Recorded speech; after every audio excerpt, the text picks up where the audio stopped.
pinagagawahan ng bawat batang mundo ang nag-iisang congressman ng Distrito 1, Congressman Ernest Gervicio. Sabay-sabay natin sinaw ang ating pagsaluto. Co-Ernix! Co-Ernix! Co-Ernix! Sabay-sabay! Co-Ernix! Co-Ernix! Co-Ernix! Co-Ernix! Co-Ernix!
Dito nga po sa kanan. Hello!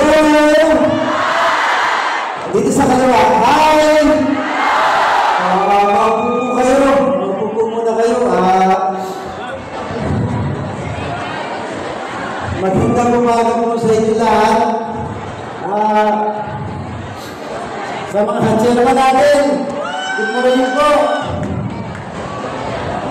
Hindi na natutuwa lang ako.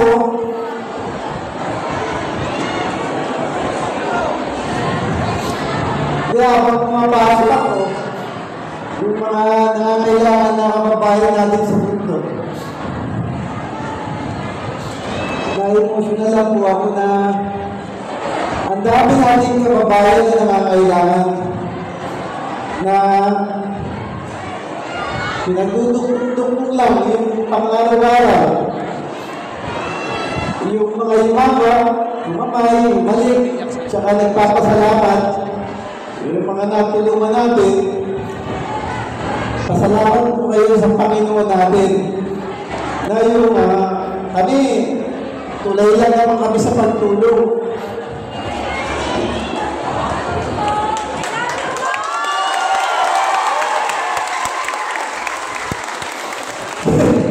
Dapat masaya lang tayo. Hindi, masaya kasi ako kaya ako naluluha. Gawa nung nakita ko yung mga programa natin, nakakabago ng buhay, nakakatulong sa kapwa, at higit sa lahat, nakakadugtong ng buhay ng kapwa natin. Yung mga nagpapasalamat dun sa guarantee letter natin, yung mga na-hospital na kaanak nila. Kailangan ko kung tumulong sa inyo at pakatatandaan ninyo, lahat ng tinutulong ni Kong Ernix, lahat po yan galing sa Panginoon. Ako kulay lamang ng blessing ni Lord para po maibigay sa inyo dahil kayo po ang higit na nangangailangan.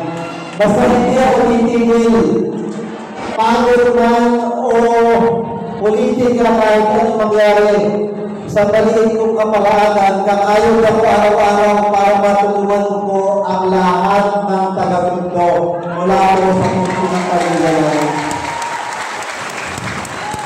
So, isa na kalala po ako sa natin. Happy na tayo, happy. Good morning. Mula po sa pamilya namin, kilala niyo ba si Jonix? At yung nanay din sa iyo, ay kanina nag-aaral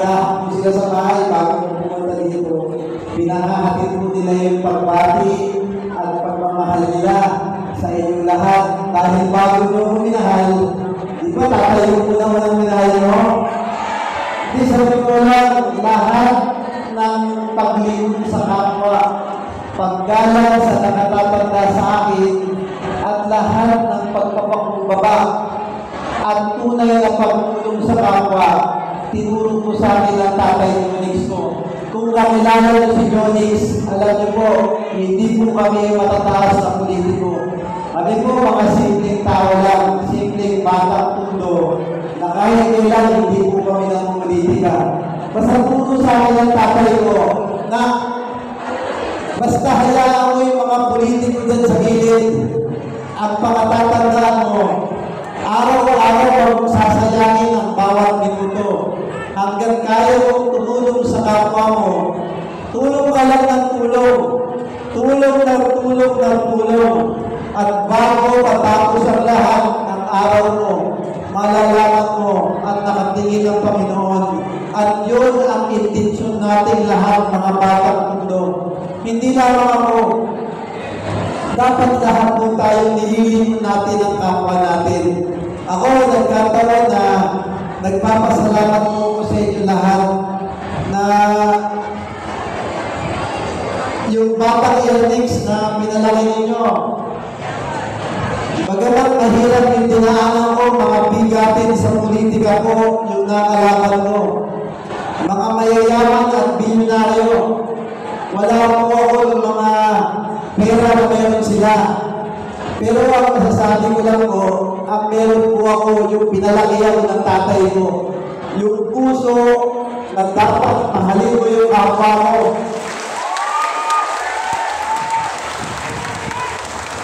Kaya mga lulula ko, mga batang tundo, alam ko mahirap po yung pinagdadaanan natin. Hindi madali. Yung pang-araw-araw natin laging kulang. Pero sa maliit kong kapahanan, makakaasa po kayo. Sa lahat ng laban mo sa buhay, hanggang kakla ko, hanggang buhay ko si Kong Ernix, lagi po akong sasama sa lahat ng laban ninyo sa buhay ng mayroong bata. O, narito tayo ngayon sa ayuda natin. O, nagpapasalamat ako sa national government. Unang-una, kay Pangulong Bongbong Marcos, kay Speaker Martin Romualdez, at syempre, sa mga ahensya ng pamahalaan natin. Pero alam nyo, hindi pala madaling maging congressman. Kasi sa national government, marami tayong kaagaw. Maraming tinutulungan na iba't ibang distrito, mga iba't ibang probinsya. Pero tungkulin ko po bilang congressman ninyo na ipaglalaban kayo lagi sa national government. Para ganun pa man, mas marami tayong makuhang pondo, mas marami tayong makuhang pagtulong at tungkulin ng congressman na alagaan po kayong lahat bilang ama ng District 1 dito sa Suga. Kaya, ayoko na po makahamaan. Alam mo, marami pa kayong kailangan gawin. Talagang natutuwa lang ako, masaya kung makapiling kayong lahat ngayong umaga. Yung hindi ko na kamayan, hindi ko na yakap, at yung isa nagtatanong kung pwede ba daw umis. Basta kay Kong Ernix, libre umis ha. Libre ng kasepti. Basta ako, wag po ninyo kung iisipin congressman. Ang iisipin niyo po sa akin, parang apo nyo lang, parang anak nyo lang, kapatid, barkada at kaibigan. Dahil hindi po ako politiko. Ako po lingkod bayan na nandito para lang tumulong sa kapwa. Okay. Bukod po sa mga natulungan natin, huwag po kayo mag-alala. Hindi po ako titigil na tumulong sa lahat ng batang mundo. Pero meron po akong hihilingin na konti sa inyo. Pwede ba akong muling? Pwede ba maglapit ng konti? Ito, kasi tinatawag ko sa biro. Pero importante ito. Tayo mga taga-tundo, gusto ko po iisang pamilya lang tayo. Kung titignan niyo po, ito kamao na nilalagay ko lagi sa dibdib. Ito po ang simbolo ni Congressman Ernix. Pag nakikita niyo ko, at nakikita nyo yung kapwa batang tundo nyo. Pwede ba babatiin natin yung isa't isa na ganito?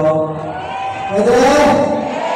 Ang ibig sabihin po nito, tayong mga tunay na batang tundo, dapat mamahalin natin, tutulungan natin, at ihinunin natin yung kapwa natin, tunay na mga batang tundo. Pwede? Tatanong ako, ito, binibiro ko lagi. Paano pag nakita nyo ko sa Jollibee? Pag binati nyo ako ito, promise, sagot ko na chinchan. Kahit McDonald's, kahit Chekis, kahit Andok, kahit sa Ubo, basta magpapatiyan tayo ng ito, hanggang kailangan lang yung bulsa ko, promise, delivery ko na kayo. Pwede? Kung kasi gusto ko talaga, ang tundo, iisang pamilya lang tayo. Kung tayo mag-aaway-aaway, tignan nyo yung mga politiko, aminin nyo kami pag nag-kwentuhan, yung mga politiko, pag-eleksyon, magkakaaway. Yung mga tao, pag-eleksyon, kanya-kanyang kandidato, magkakaaway din. Pagtapos ng eleksyon, yung mga politiko, pati-pati na. Ayaw mga taga-tundo, pagkakapit bahay. Nakaaway pa rin. Hindi sa totoo lang, tanggalin natin yung politika. Yung mga umiikot-ikot dyan sa paligid, sa mga eskinita, yung walang ginawa, kundi manira ng kapwa. Tama ko rin. Ngayon, araw-araw, gabi-gabi, nag-iikot sa mga lansangan. Wala lang nakita, kundi ako. Agahan, tanghalian, hapunan, pati pulutan, ako na lang ang pinag-uusapan nila. Tama ba yun? Narinig niyo ba yung paninira nila sa akin? Narinig niyo? Narinig ko rin eh. Hindi, grabe talaga, napakasakit. Ngayong election lang ako nakakita na mga kandidato, imbis na sabihin nila yung gusto nilang gawin sa kapwa nila, imbis na tumulong na lang sila, sisirain nila yung kapwa nila para lang magbagay sa mga intindi nila. Tama po ba? Ang tao na hindi kaya iangat ang sarili, sisirain na lang ang kapwa nila para mapansin sila. Ang mensahe ko sa mga kapunggali ko na araw-araw, gabi-gabi sinisiraan ako. Sana haplusin ng Panginoon ang puso nila at bago nila ako siraan, tumingin muna sila sa salamin at baka mas masakit ang makita nila.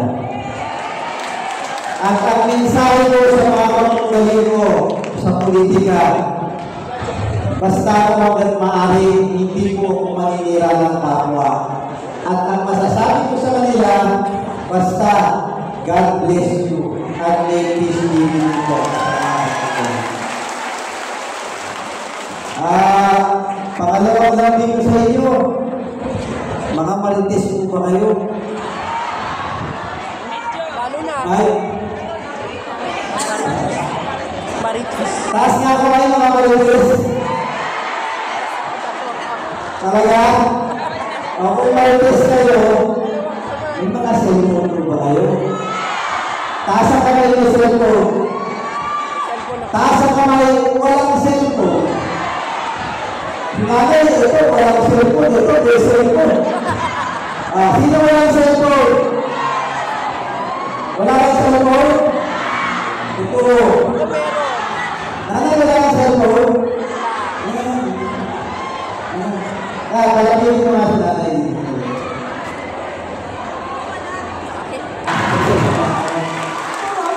May cellphone kayo, may Facebook po ba kayo? Meron. Tasa ka kayo may Facebook. O kung may Facebook kayo, pwede ba share yung follow yung Facebook natin? Hindi, malaking tulong po sa akin yan.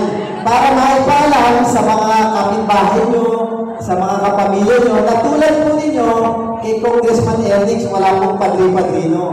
wala tayong pinipili. Hanggang maaari, lahat po tutulungan natin dahil yun po ang sinumpaan tungkulin ni Congressman Ernix para po sa inyo lahat. Nanay, gusto ko lang banggitin sa inyo na mabilis yung mga programa natin na ginagawa para sa inyo. O, yung mga nangangailangan ng wheelchair, walker, tungkod, hearing aid, oxygen, blood pressure, ayan. Marami sa atin nangangailangan po yan. O, hanggang kaya mo po, ilapit po ninyo sa amin, sa mga chairman na nandito, sa mga BTS namin, hanggang maaari, ihahatid po namin sa pintuan ng mga bahay nyo para po makatulong sa mga nangangailangan ng medical assistive devices. O, mapakit ko na rin, sa Facebook namin, makikita nyo yung isa pang programa, yung mga kailangan ng operasyon sa katarata.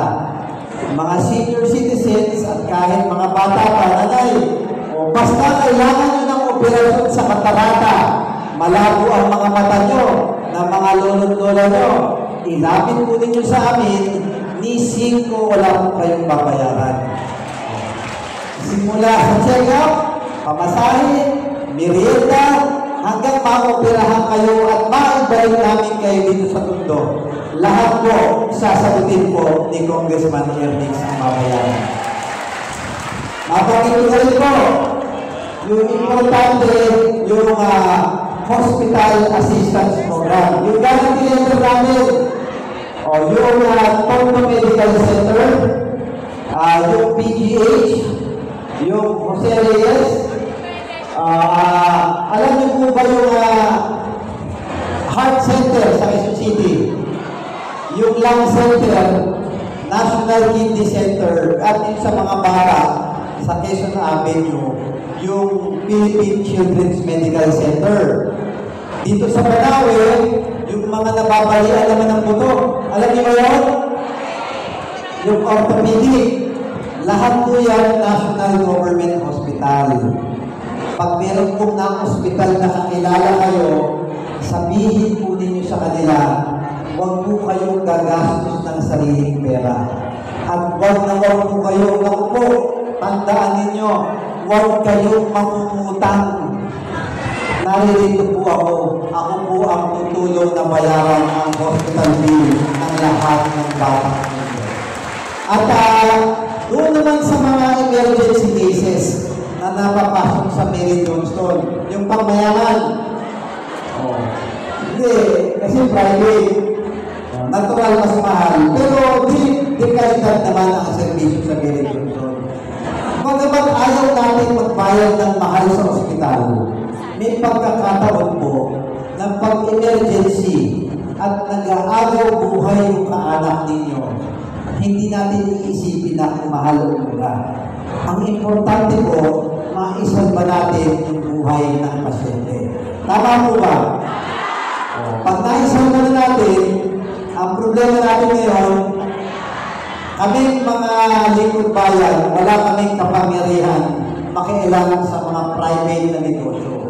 Kaya sa Mary Johnston, nagpapasalamat po ako sa kanila. Dinulog po nila yung pakiusap ko. Na nakita ko na maraming mga taga-Tondo ang nai-emergency sa Mary Johnston at walang maibayad. Dahil emergency, gusto natin isalba buhay. Pero talagang wala tayong ibabayad. Tama po ba? Yun ang sinusolusyonan ni Kong Ernix bilang tatay ng District 1. Hanggang kaya ko lang po, ilapit niyo sa akin. Kahit private, kahit pangmayaman, tutulungan ko kayong bayaran ang hospital bill doon sa Mary Johnston, doon po sa Memorials. Tandaan po ninyo yan, ha? At yung mga pinapatulong natin kusali, yung dito sa may, alam niyo ba yung palengke ng Pritil? Yung harapan ng kusali, yung tanggapan ng mga dating congressman, alam niyo yun? O diba, tinibag natin yung luma. Tama ba rin? Ngayon, umiikot, nagagaling-galingan. Sinisisi ako, tinibag ko yung lumang kusali. Hindi naman siya nagpatayo doon. Hindi, sa totoo lang, ang sakit kasi ng mga politiko na ang lakad paniraw ng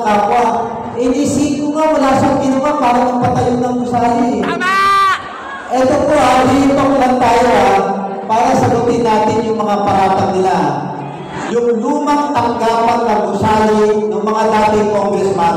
Opo, tinipag ko po yun. Eh bakit? Luma na, bulok na, at sinalaula nila. Bakit? Nung nanalo si Congressman Ernix, ninakaw nila, sinira nila, para hindi mo pakinabangan yung gusali ng tanggapan ng mga dating congressman. Ngayon sinisisi ako na tinipag ko yung luma. Opo, tinipag ko dahil sinalaula nila eh. Eh pinatayo ko nga na maganda at bago, ni isang musik, wala silang ginastos. Ngayon ako papasama. Wow! Ringgit tayo, ringgit! Hindi, sa totoo lang ha. Real talk lang tayo. Kasi naninira sila, tama po ba? Ringgit tayo ito, ringgit! Yung mga tao to, sa totoo lang, ngayon sinasabi, ang tagal daw itayo. Sila daw ang tatapos. Aba, ngayon binayaran na natin lahat. Malapit na matapos, sila na raw ang gagawa. Wow! Hindi ko mga tao ko eh. Pag mali, ako may kasalanan. Pag maganda, sila gagawa. Yan ang pamumulitika ng mga kumugali natin. Mag-ingat po tayo. Sa totoo lang, bakit ba tumagal? Di ba't sa amin nilang galing? Yung mga pinatatayo kasi nila dati kaya mabilis, parang hawla lang ng ibon eh. Ito gusali for the first time in history ng congressman. Ngayon lang po tayo nakakapagpatayo ng mga gusali na malalaki na papakinabangan ng mga batang mundo. Tama mo ba? Matibay pa ko! At sa totoo lang, hindi galing sa budget ng congressman yan. Yan, pinupursigihan natin, ipinakausap natin, nilapit natin ni Pangulong Bongbong at nalingon tayo dahil ako po nagtatrabaho bilang kaunahang Assistant Majority Floor Leader ng Kongreso. For the first time, nagkaroon tayo ng Assistant Majority Floor Leader nanay. Dahil sa pagsusumikap natin sa mundo, nilingon tayo ng pamahalaan at binibigyan tayo ng karagdagan na tulong at nakakapagpatayo tayo ng mga gusali na yan. Unang taon, naglalagay tayo ng pondo. Pangalawang taon, hihingi tayo at madadagdagan. Kaya aabutin talaga ng mahigit 2 taon makapagpatayo ng isang malaking gusali. Tama po ba? Mga nagagaling-galing na naman. Hindi, sa totoo lang. Tapos, ang mga politiko, ang congressman, ang mga mayor, ang vice mayor at konsehal, lahat yan pagsamantalang mga posisyon lang. Hindi kami habang buhay nandito. Pero ang importante, ang programang iiwanan ng mga kandidato ng mga lingkod bayan, kahit wala na kami dito, maiiwan para sa mga tao, panghabang buhay, papakinabangan ng mga batang dito. Hindi ko maintindihan sa mga katunggali ko, mga nanggagaling-galingan. Ngayon daw ako tumutulong, hindi nila alam. Simula na ako po tayo, hindi na ako tumigil tumulong. Palibhasa, mga hindi umuwi dito sa mundo, kaya hindi nila alam ang nangyayari dito sa mundo. Kung ito lang, hindi kasi masakit eh. Mga bobo yan, mga bobo! Hindi masakit talaga na kami ng tatay ko araw-araw, wala kaming ginawa kung hindi tulungan ang kapwa natin batang mundo at dapat mahalin natin ang isa't isa. Ngayon, binabaliktad nila ang katotohanan. Sila lang daw ang magaling. Kami daw walang kwentang mga lingkod bayan. Mga batang mundo, sa lahat ng paninirang tinatapon nila sa akin, pwede ba tulungan ninyo kung pasinungaling ang lahat ng paninira sa akin? Pwede? Tao lang po ako, nasasaktan din. Pero kahit ilan, hindi ako maninira ng kapwa ko. Basta sinasagot ko lang yung paninira nila sa akin dahil ayoko sa lahat, lilin-langin nila ang mga tundo, mga taga-tundo dahil sa interes ng politika nila. Pwede? Pwede! May chismis pa nga na pinakakalat eh. Dahil binata ako.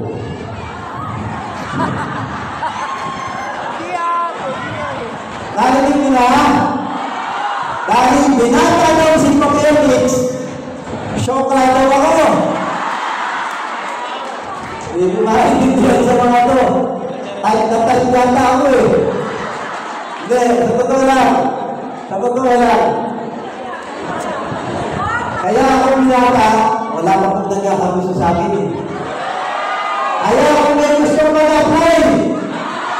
Tumatanggap po ako. Mula 18 hanggang 80 pwede.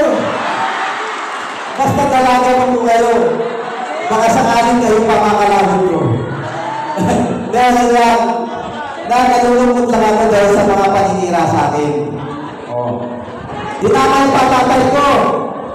Kami daw mga judisyo, hindi daw kami Pilipino. Kaya yung pinakakarat eh, hindi ko naman kinugli sa inyo. Nag-aaral po ako sa Amerika. 2 taon, taong 2000. Opo, tumira po ako ng 2 taon sa Amerika. Tinawag ko ba sa inyo yun? Eh, araw-araw nga po, nagiging pa po, nakwento pa ako eh. Ayaw nyo noon, may congressman kayo na may pinag-aaralan. Opo, tumira ako ng 2 taon sa Amerika. Eh, dahil tumira ako doon, Amerikano na daw ako. Eh, ano ba gusto nila? Habang nag-aaral ako doon, araw-araw, uuwi ako ng tundo. Ang mahal naman ng pamasahe doon. Hindi, ito mga to, nang ano, Lima sabi lang. pasensya na kayo at naglabas ako ng salubin. Itong araw na to hindi dahil sa politika. Ang araw na to ay pagmamahal at pagtulong natin sa kapwa. Nakikisuyo lang po ako sa inyo at panghuli kong pakiusap at lambing. Sa umaga, sa tanghali, sa gabi, kung bago kayo matulog, 1 time lang sa isang araw. Pwede ba isama po ninyo ako sa mga panalangin ninyo? Pwede? Asa naman, sasama ako sa panalangin. Maraming salamat. Kailangan ko po ang panalangin ninyo. Dahil unang-una, hiling ko lang, bigyan ko ako ng Panginoon ng malakas na pangangatawan para matugunan ko ang lahat ng mga pangangailangan ng mga taga-mundo. Pangalawa, bigyan po niya ako ng tamang pag-iisip at gabay na dapat tulungan ko yung tunay na nangangailangan. At pangatlo, bigyan po niya ako ng proteksyon sa mga tao na naghahangad ng masama sa akin, na sinisiraan ako araw-araw, gabi-gabi, malin lang ang kapwa. Sana proteksyonan po ako ng buong may kapal sa pamamagitan. Pwede?